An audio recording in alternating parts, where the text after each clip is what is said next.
c'est Cocktail, l'émission qui fait tomber les masques de nos célébrités. Et oui, on apprend à en connaître un rayon sur nos stars locales. L'objectif est unique, appréhender les caractères afin de mieux cerner les personnalités.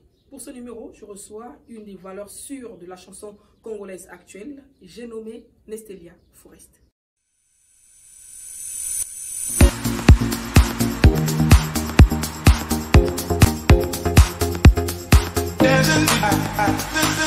Nestelia Forest, bonjour, merci d'avoir accepté cette invitation.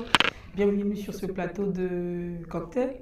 En tout cas, je suis très heureuse de t'avoir. Merci Olivia. Je vais trinquer à ta santé, c'est la tradition de ce plateau. C'est un plaisir en tout cas.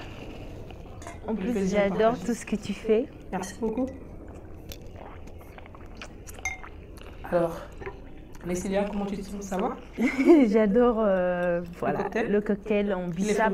C'est magnifique. Merci beaucoup. Ouais. Alors, Nestelia, une de tes spécialités, celles qui t'ont démarqué de l'univers artistique aujourd'hui, c'est les berceuses que tu chantes. Oui. Hein?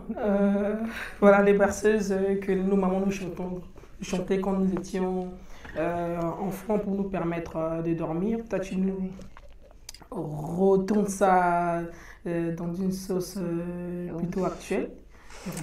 Oui, parce que j'adore chanter dans les langues de chez nous. Voilà. C'est juste pour rappeler aux jeunes femmes que, ou bien à toute la jeunesse congolaise, que nos langues sont belles. Donc on n'a pas à avoir honte.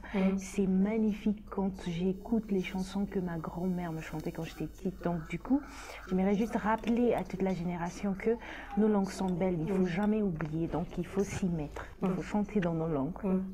Mais aujourd'hui, nous sommes cette jeunesse-là qui a perdu cette trace-là.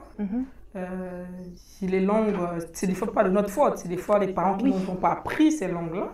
Qui, quand les parents nous voyaient parler dans une certaine langue, nous langue véhiculaire, nous blâmaient d'ailleurs, nous disaient ne parle pas cette langue, je veux que tu parles français, je veux savoir toi, puisque tu es dans ce retour dans le combat, ce retour à cette culture linguistique, quel est le regard que tu portes sur ces parents-là, justement, qui interdisent aux enfants de parler le lingala, le kituba, le mochi, le teke, ou que sais-je d'autre?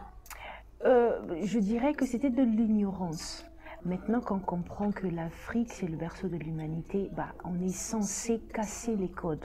Donc moi, le but, c'est casser les codes, dire que si tu parles Ktuba, c'est juste magnifique. Après, ça ne t'empêche pas d'apprendre le français.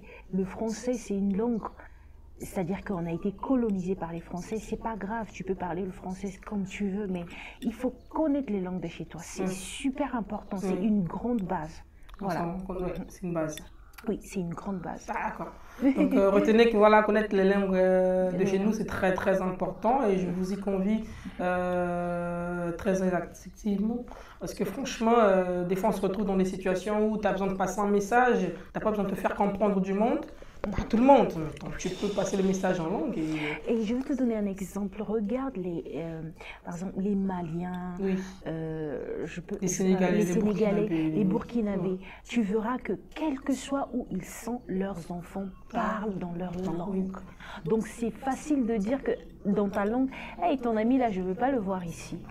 Mais chez nous, tu vas dire ça à qui? Si tu te feras comprendre. Tu te feras comprendre. Voilà. Donc, il faudrait qu'on sache que les langues de chez nous sont très importantes.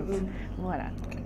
Il y en a qui disent, il y a des langues qui disent que tu chantes en langue simplement parce que tu cherches une certaine identité à ton art, tu veux attribuer une identité à ton art, l'identité congolaise, ou il y en a aussi qui disent que tu cherches une certaine démarcation artistique, c'est-à-dire que tu ne veux pas faire comme tout le monde. Oui, c'est un peu les deux. Chercher une identité artistique, c'est pas un problème. Déjà, se démarquer des autres aussi, c'est super important. C'est toujours comme ça. Toi, aujourd'hui, on a le mien. C'est parce que tu veux te démarquer. Tu regardes la déco, j'adore ta déco. Parce que quoi, tu aimes le côté créatif. Moi, c'est ce que je suis. Je suis poisson, donc j'aime le côté créatif. J'aime pas faire comme les autres, j'aime pas faire comme tout le monde. Donc, si les gens disent que elle veut faire pour se démarquer, c'est pas un problème. C'est plutôt magnifique, c'est plutôt génial. C'est plutôt original. Oui, tout à fait. Voilà. Donc, je pense ça ne que te pose pas de problème. Moi non plus, ça ne me pose pas de problème. Oui, c'est les deux. Alors, Atiadi, c'est un morceau que tu as écrit, qui connaît un succès fou sur Internet. En tout cas, tout le monde fait des vidéos dessus. Tu as un super soutien les fans. ceux qui parlent. Et les fans, il y a un très bon retour à ce Très sujet. bon retour. Je voudrais savoir, est-ce que c'est un succès que tu attendais ou le succès t'est tombé dessus? Non, c'est pas moi déjà qui l'ai écrit, c'est plutôt Mr. Lake. Ah d'accord. C'est aussi un artiste chez nous ici. Okay. Pour ceux qui ne le connaissent pas, en tout cas, je te fais un big up bro.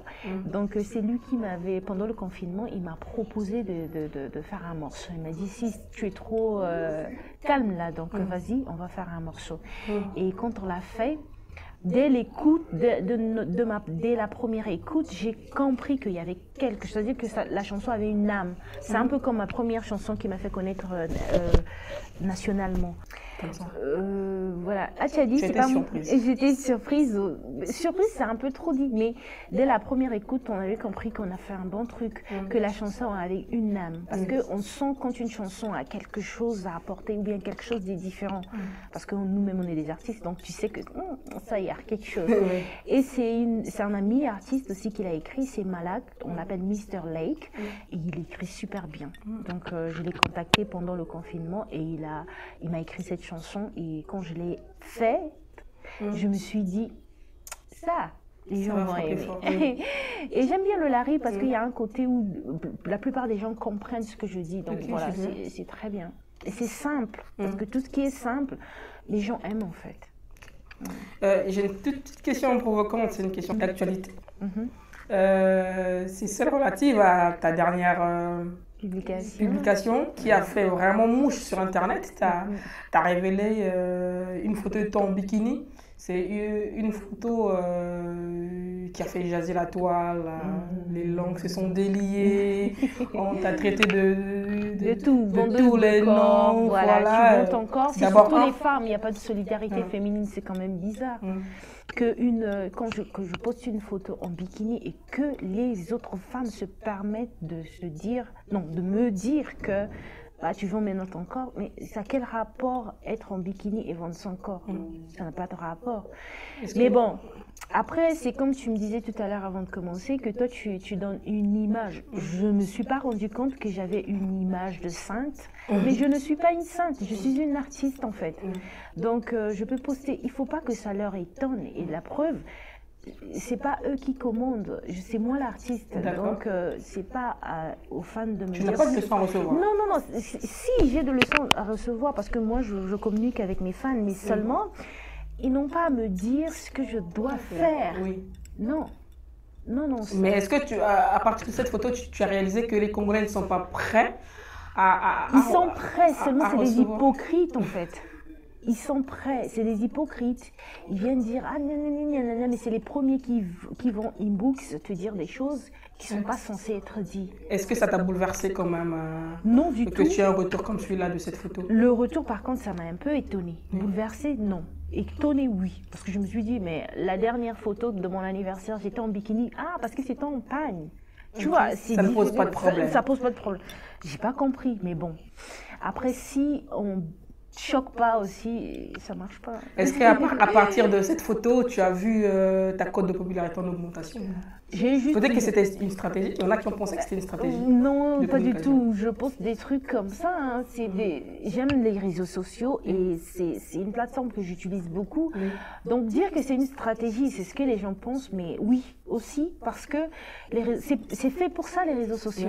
Quand on poste une belle photo, c'est pour que les gens en parlent. C'est pour que on va pas se mentir. Ah non, j'ai fait... Non. C'est ça aussi, c'est tout ça, ça fait partie des stratégies. Donc, j'ai vu que c'est là où j'ai senti que je suis vraiment suivie par des grandes personnes et qui sont venues me dire « Ah, mais non, fais pas ça, c'est pas toi. » Et tout, j'ai dit « Mais non, c'est moi. » Mais j'ai compris que je suis vraiment suivie, en fait. Avec un retour comme celui-là, aujourd'hui, Nestilia, tu baignes dans le monde artistique, tu as un an, tu es une femme. Je voudrais savoir, est-ce que le milieu artistique congolais est sain? Est-ce qu'il est bienveillant? Non, du tout, du tout, du tout, du tout. Trop d'hypocrisie, trop de propositions indécentes. Et après, je dirais que c'est partout dans le monde. Hein. Voilà, c'est le showbiz. Donc, quand tu t'y mets, bah, il faut t'attendre à tout. Cécilia Forest, il y a une autre paire de manches, tu as une autre corde à ton arc, c'est que tu es styliste, modéliste. Styliste, modéliste, c'est trop dur parce que styliste, c'est BCU et Talenci. Et l'handicap, Cousumet, voilà, toutes mes sœurs là.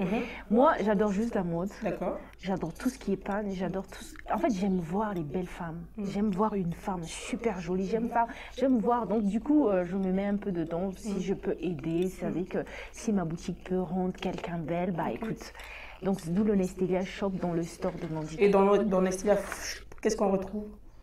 On retrouve du prêt-à-porter, du pagne. De quel couturier?